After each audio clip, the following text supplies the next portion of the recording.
জমা দিয়ে দিই। না, আপনি আপনার এই ব্রাঞ্চের যে নিয়মকানুন সেগুলো কি দেখার জন্য আপনি দায়বদ্ধ না? অবশ্যই আছে। তাহলে আপনি আমাকে কিভাবে এই কথাটা বলতেছেন যে নিয়ম এভাবে চলবে যেভাবে আছে, আপনি এটার জন্য কোনো ব্যবস্থা নেবেন না? আপনি আমাকে বেসরকারি ব্যাংকে যাইতে বলতেছেন। যাইতে বলি না, বলছি যে আমার এখানে লোকবল সংকট আছে, বেসরকারি ব্যাংকে অ্যাভেলেবল লোক, বুঝছেন? হ্যাঁ, বলেন।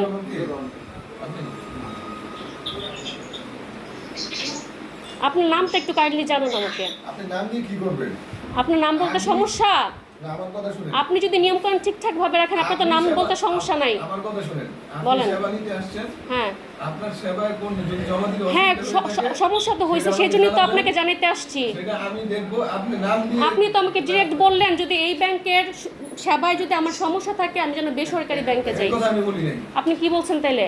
আপনি এই কথা আমি বলি নাই। কি বলছেন? আরে আপনার নামটা একটু বলেন না। আপনার নাম কি? আপনার নামটা কি? নাম দিয়ে আমি কি করবেন? মানে আপনি আপনার এই ক্যাশ কাউন্টারে সেভিংস অ্যাকাউন্টের জন্য আলাদা মেয়েদের লাইন আর ছেলেদের লাইন করবেন না। আপনি একসাথেই টাকা দেওয়ার কথা বলতেছেন। লোকবল সংকটের কারণে হ্যাঁ, আমার এখানে এভাবে চলে। আমার যদি অ্যাভেলেবল লোক থাকতো তাহলে আমি দুইটা অ্যাকাউন্টে দিতাম, মেয়েদের জন্য একটা দিতাম, এটাই কি অগ্রণী ব্যাংকের নিয়ম? হ্যাঁ, এটাই কি অগ্রণী ব্যাংকের নিয়ম? একটু কাইন্ডলি বলেন। এটা কোনো নিয়ম নাই, মানে যেখানে লোকবল বেশি থাকে সেখানে দুইটা লাইন করা হয়, আর যেখানে আমার লোকবল নাই হ্যাঁ, সেখানে আমি এইভাবে চালিয়ে দিচ্ছি। যখন আমার অ্যাভেলেবল লোকবল হবে তখন আমি দুইটা অ্যাকাউন্টে করে দিব। তো এখন তো আপনার এখানে সেবা নিতে আইসা আমি প্রতারিত হয়েছে, আমার সাথে তো চিৎকার চেঁচামেচি করা হয়েছে, আমার সাথে রাফ বিহেভ করা হয়েছে। সেই বিষয়ে আপনি কি সেটা আপনি আমার কি কাছে পদক্ষেপ নিতে চান? সেটা আমি পদক্ষেপ নিব, কিন্তু আপনি দুইটা লাইন করবেন না। আপনি দুইটা লাইন করবেন না, এটাই তো। মহিলাদের জন্য আলাদা লাইন, পুরুষদের জন্য আলাদা লাইন করবেন না। আপনি আমার কাছে কমপ্লেইন করছেন, হ্যাঁ। তাহলে আমি কি ব্যবস্থা নিব সেটা আপনি দেখবেন পরবর্তী সময়ে। আপনি যখন জমা না, দিতে আপনি আসবেন, লাইনের বিষয়টা কি করতে চান? আমার সমস্যা সেটা যেটা তো আমি আপনাকে আপনার কাছে বলছি। বলতে পারবো না। না, আপনি তাহলে কোনো ব্যবস্থা নেবেন না।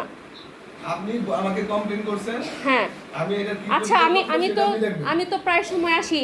আমি যদি এক সপ্তাহ পরে এসে দেখি সে একই সমস্যা আবার হয়েছে, তখন তখন আমাকে বলবেন যে আমি আপনাকে তাহলে এখন বইলা লাভটা কি হইলো? আচ্ছা দেখেন তো, আপনি তো বিচারটা দিচ্ছেন না, এখন দেখেন মানে বিচারটা মানে করে না কি না করে।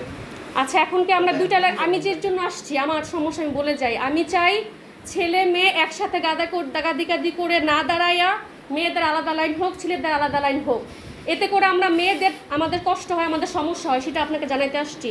এখন এই বিষয়ে আপনি কি করতে চান? আপনি আমাকে জানাইছেন, হ্যাঁ। আমি সেটা ব্যবস্থা নিব। আমি কি করবো না করবো সেটা তো আমি আপনার কাছে এখন বলতে বাধ্য নই। না, আপনি তাহলে তো আপনি আমাকে আশ্বস্ত করতে পারলেন না। আশ্চর্য কথা কি রে ভাই। আপনি যে ব্যবস্থা নেবেন আপনি তো আমাকে আশ্বস্ত করলেন না যে হ্যাঁ এই বিষয়টা আমি দেখব। শুনেন, হ্যাঁ। আপনি এক জায়গায় কোন জায়গায় প্রবলেম করছেন। আচ্ছা, আপনি গ্রামের কমিশনার কাছে বিচার দিচ্ছেন। আচ্ছা।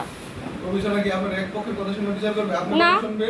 হ্যাঁ, শুনবে, সমস্যা নাই, শুনবে। আপনার স্টেটমেন্ট শুনবো, আচ্ছা, আর ওনার স্টেটমেন্ট শুনবো। আচ্ছা।